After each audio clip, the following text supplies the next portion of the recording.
तिलक के संबंध में समझने के पहले दो छोटी सी घटनाएं आपसे कहूंगा, फिर आसान हो सकेगा। दो ऐतिहासिक तथ्य। 1888 में दक्षिण के एक छोटे से परिवार में एक व्यक्ति पैदा हुआ। फिर पीछे तो वो विश्वविख्यात हुआ, रामानुजम। बहुत गरीब ब्राह्मण के घर में बहुत थोड़ी सी शिक्षा मिली।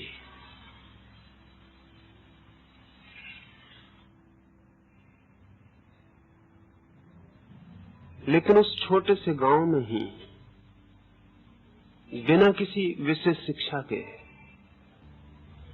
रामानुजम की प्रतिभा गणित के साथ अनूठी थी। जो लोग गणित जानते हैं उनका कहना है कि मनुष्य जाति के इतिहास में रामानुजम से बड़ा और विशिष्ट गणितज्ञ नहीं हुआ। बहुत बड़े बड़े गणितज्ञ हुए, पर वे सब सुशिक्षित थे, उन्हें गणित का प्रशिक्षण मिला था, बड़े गणितज्ञों का साथ सत्संग मिला था, वर्षों की उनकी तैयारी थी। रामानुजम की न कोई तैयारी थी, न कोई साथ मिला, न कोई शिक्षा मिली। मैट्रिक भी रामानुजम पास नहीं हुआ और एक छोटे से दफ्तर में मुश्किल से क्लर्की का काम मिला। लेकिन अचानक खबर लोगों में फैलने लगी कि उसकी गणित के संबंध में कुशलता अद्भुत है, और किसी ने उसे सुझाव दिया कि कैम्ब्रिज यूनिवर्सिटी में उस समय विश्व के बड़े से बड़े गणितज्ञों में एक हार्डी प्रोफेसर थे, उनको लिखो। उसने पत्र तो नहीं लिखा, ज्यामिति की 150 थ्योरम बना के भेज दी। हार्डी तो चकित रह गया। उतनी कम उम्र के व्यक्ति से उस तरह के ज्यामिति के सिद्धांतों का अनुमान भी नहीं लग सकता था। उसने तत्काल रामानुजम को यूरोप बुलाया, और जब रामानुजम कैम्ब्रिज पहुंचा तो हार्डी, जो कि बड़े से बड़े गणितज्ञ था उस समय के विश्व का, वो अपने को बिल्कुल बच्चा समझने लगा रामानुजम के सामने।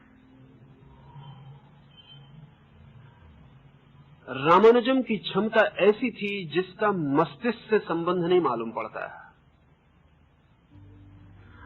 अगर आपसे कोई गणित करने को कहा जाए तो समय लगेगा। बुद्धि ऐसा कोई भी काम नहीं कर सकती जिसमें समय ना लगे। बुद्धि सोचेगी, हल करेगी, समय व्यतीत होगा। लेकिन रामानुजम को समय ही नहीं लगता था। यहां आप तख्ते पर सवाल लिखेंगे, वहां रामानुजम उत्तर देना शुरू कर देगा। आप बोल भी ना पाएंगे पूरा और उत्तर आ जाएगा। बीच में समय का कोई व्यवधान ना होगा। बड़ी कठिनाई खड़ी हो गई थी, क्योंकि जिस सवाल को हल करने में बड़े से बड़े गणितज्ञ को 6 घंटे लगेंगे ही, फिर भी जरूरी नहीं कि सही हो। उत्तर सही है या नहीं, इसे जांचने में फिर 6 घंटे उसे गुजारने पड़ेंगे। रामानुजम को सवाल दिया गया और वो उत्तर देगा, जैसे सवाल में और उत्तर के बीच में कोई समय का क्षण भी व्यतीत नहीं होता है। इससे एक बात तो सिद्ध हो गई थी कि रामानुजम बुद्धि के माध्यम से उत्तर नहीं दे रहा है। बुद्धि बहुत बड़ी थी भी नहीं उसके पास, मैट्रिक में वो फेल हुआ था।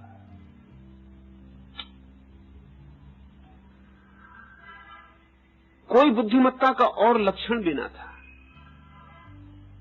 सामान्य जीवन में किसी चीज में भी कोई ऐसी बुद्धिमत्ता नहीं मालूम पड़ती थी, लेकिन बस गणित के संबंध में वो एकदम अति मानवीय, मनुष्य से बहुत पार की घटना उसके जीवन में घटी। जल्दी मर गया रामानुजम।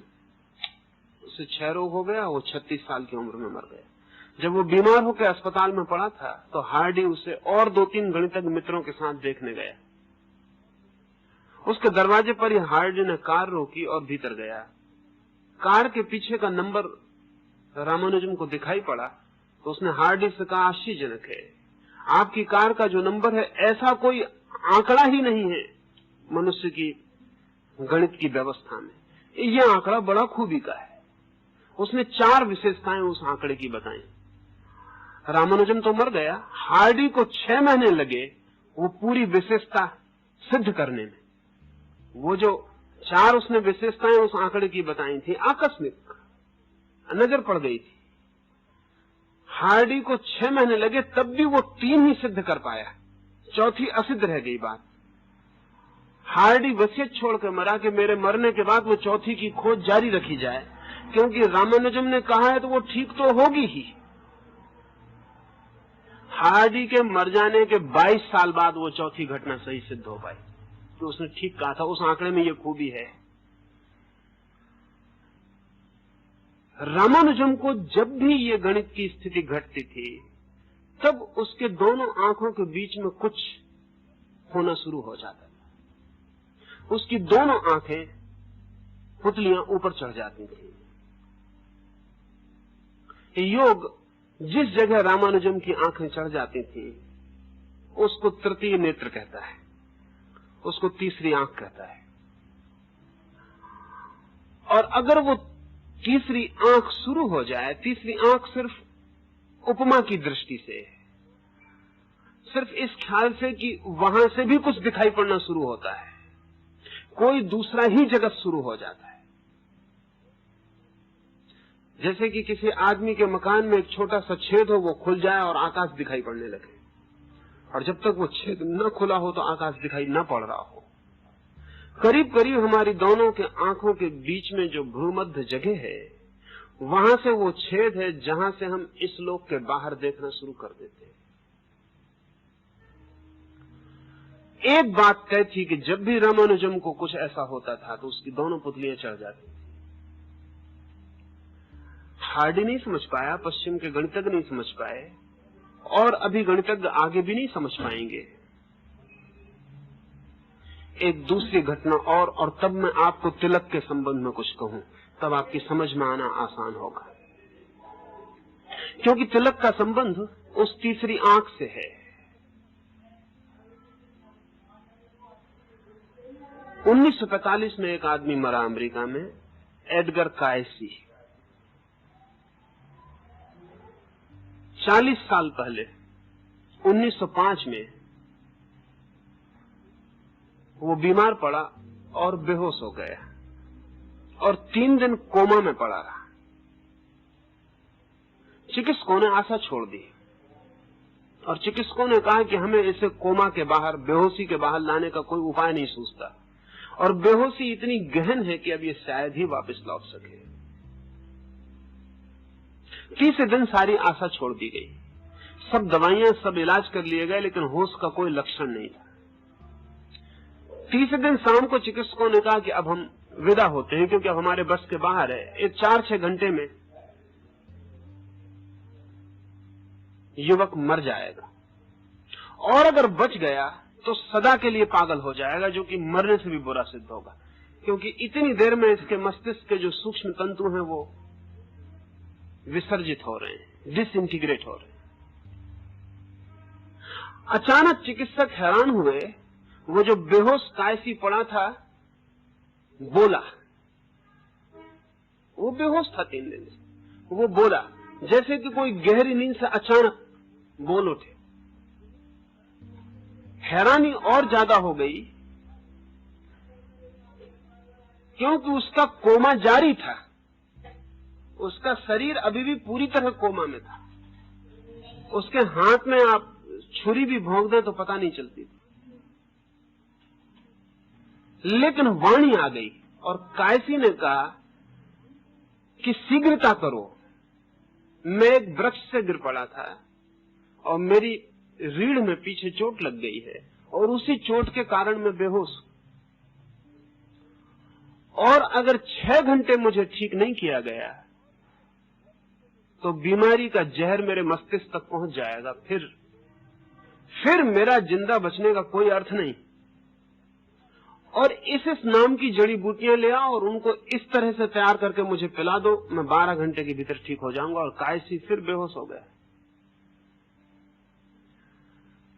जो नाम उसने लिए थे जड़ी बूटियों के, आशा भी नहीं हो सकती थी कि कायसी को उनका पता हो, क्योंकि वो कोई चिकित्सा से उसका कभी कोई संबंध नहीं था।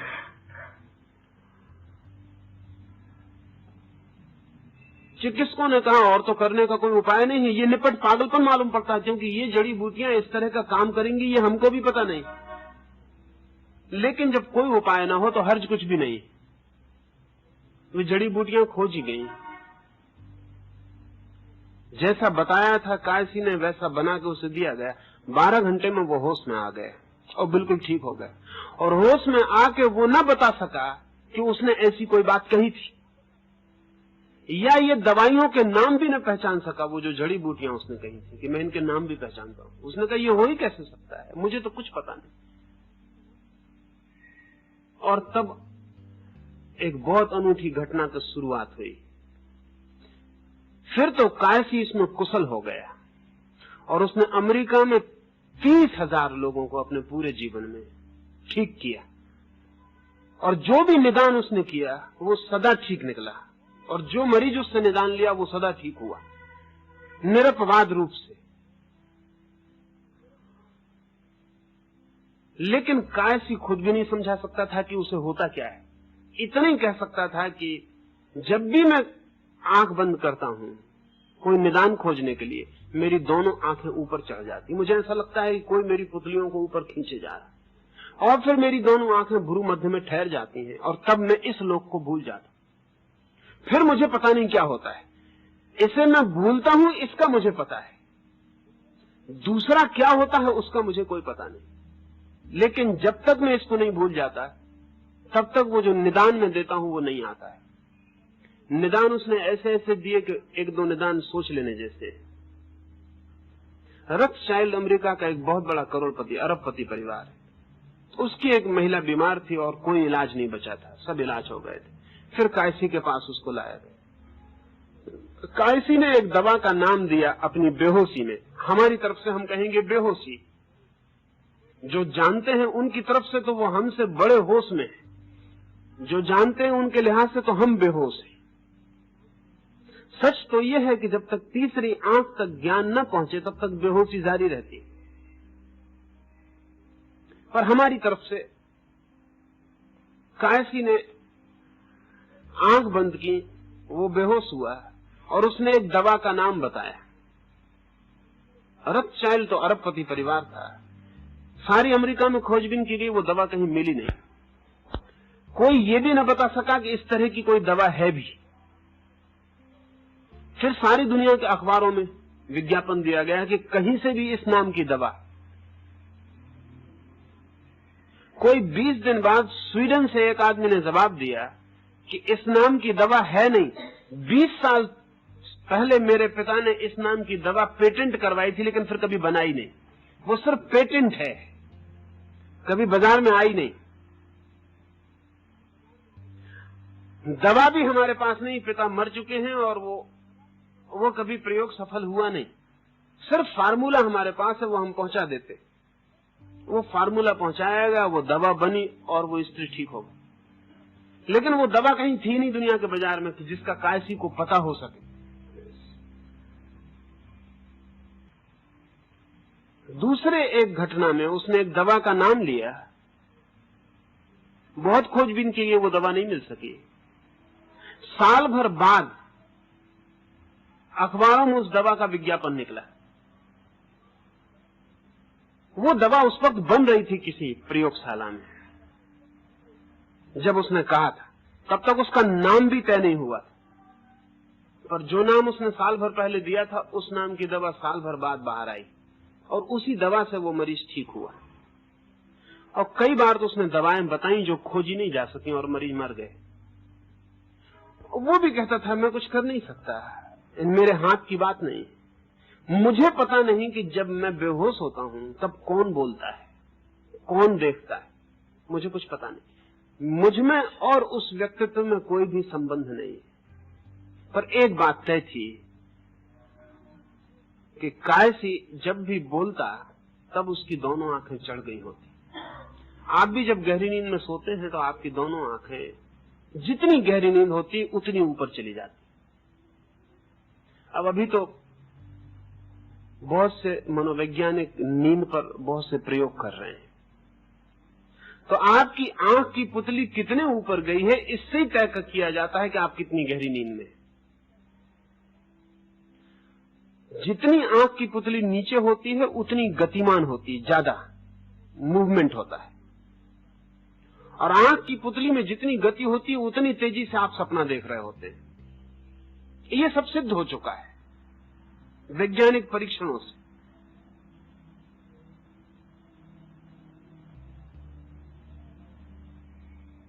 उसको वैज्ञानिक कहते हैं REM, RAM, rapid eye movement. RAM की कितनी मात्रा है उससे तय होता है कि आप कितनी गति का सपना देख रहे हैं। और आंख की पुतली जितनी नीचे होती रैम की मात्रा उतनी ही ज्यादा होती। जितनी ऊपर चढ़ने लगती है रैम, वो जो आंख की तीव्र गति है पुतलियों की वो कम होने लगती है। और जब बिल्कुल फिर हो जाती है आंख, वहां जाके जहां की दोनों आंखें मध्य में देखती हैं, ऐसी प्रतीत होती हैं, वहां जाके रैम बिल्कुल ही बंद हो जाता है। बिल्कुल पुतली में कोई तरह की गति नहीं रह जाती। वो जो अगति है पुतली की, वही गहन से गहन निद्रा है। योग कहता है कि गहरी सुसुप्ति में हम वहीं पहुंच जाते हैं जहां समाधि में। फर्क इतना ही होता है कि सुसुप्ति में हमें पता नहीं होता, समाधि में हमें पता होता है। गहरी सुसुप्ति में आंख जहां ठहरती है वहीं गहरी समाधि में भी ठहरती है। ये दोनों घटनाएं मैंने आपसे कही ये इंगित करने को कि आपकी दोनों आंखों के बीच में एक बिंदु है जहां से ये संसार नीचे छूट जाता है और दूसरा संसार शुरू होता है।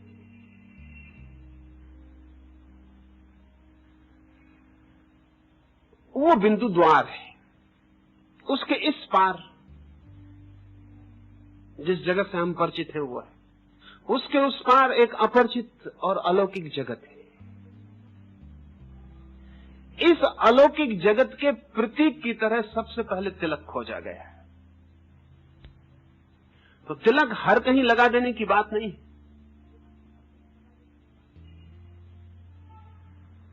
वो तो जो व्यक्ति हाथ रख के आपका बिंदु खोज सकता है वही आपको बता सकता है कि तिलक कहां लगाना है।